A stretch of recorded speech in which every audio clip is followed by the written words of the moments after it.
Hello, my name is Robin Harris.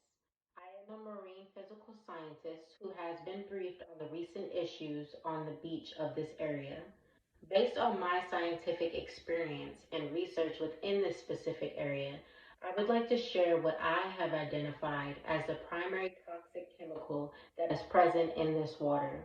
I would first, however, like to thank the City Council for giving me and my colleagues this opportunity to inform the public of the safety of not only the organisms in this water, but the humans that enjoy the recreations in this area.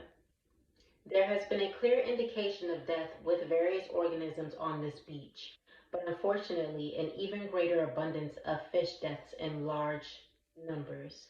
There are naturally other human activities that are affecting the latest total numbers of these species that we have gathered research, but it really all goes back to habitat destruction due to mistakes or simply just carelessness of humans.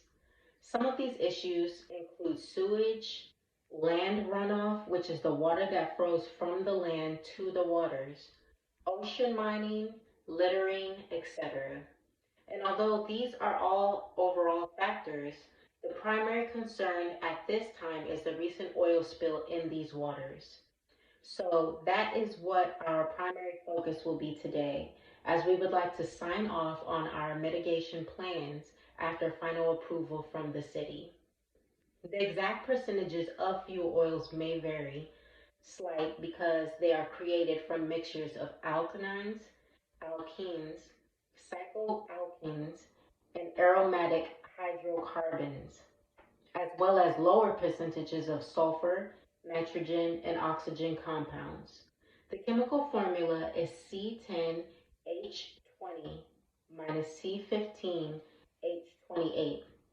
The minus sign, if you look at the actual formula, is really due to the decrease of the reactants over time, which changes the value of the concentration. According to research from nationalacademies.org, nearly 85% of the 29 million gallons of petroleum that enter North American ocean waters each year as a result of human activities come from land based runoff, polluted rivers, airplanes, small boats, jet skis, while less than 8% comes from tanker or pipeline spills. So even though pollutants from plains, rivers, etc. are more common, oil spills do happen in oceans and beach waters, and obviously way too often. The National Oceanic Atmospheric Administration, as we know as NOAA, explains that there are four varying types of spills that can happen in these waters. Spills from ships, extraction, which can include drilling during work, natural seeps, which are not really from oil spills, but from the bottom floor of the ocean that releases oil, which is actually the most common way oil gets into the ocean, as well as the use of consumption of oil.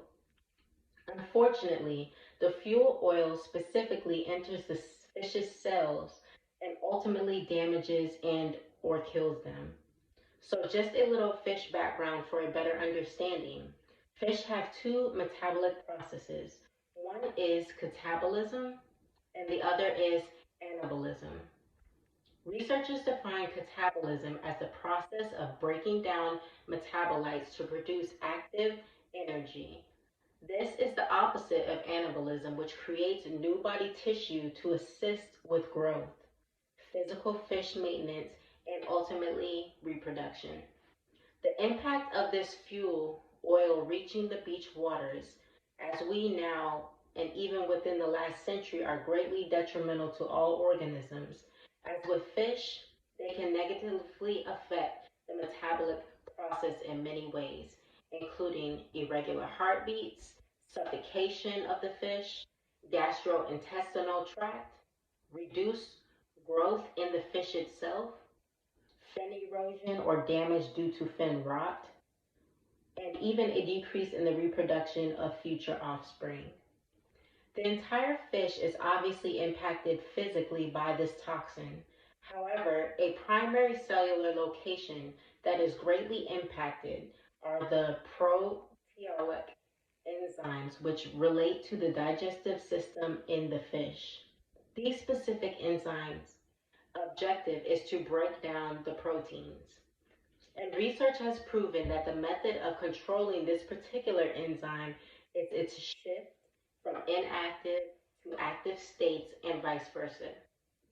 Research states for preventing the glands and the walls, which are necessarily made of proteins and peptides. Therefore, proteases are released in inactive form, excuse me. And again, being the enzyme that breaks down proteins and peptides. Therefore, there are many issues that occur when process is inhibited and is unable to function properly, with some of the main being digestive issues due to ingesting the fuel oil, which ultimately could lead to other related issues, such as enlarged livers and impaired blood flow. There are a few ways this process can be regulated or controlled, including nutrition for metabolites, osmoregulation, which is the process of maintaining an internal balance of salt and water in a fish's body, and excretion to remove poisonous waste that is found in the kidneys of the fish. Even with some control over the metabolic process, our job as scientists, researchers, and just citizens, the general public that use this beach and our great waters around this area, we have to identify mitigation plans to help prevent future issues like this altogether. This can include requesting states regulate fuel tanks more aggressively, ensuring those in charge of them are not overfilling to reduce the chances of the fuel spilling in the first place, as well as more regulated inspections or audits, and even possibly tickets for when these rules are not being properly followed. Thank you.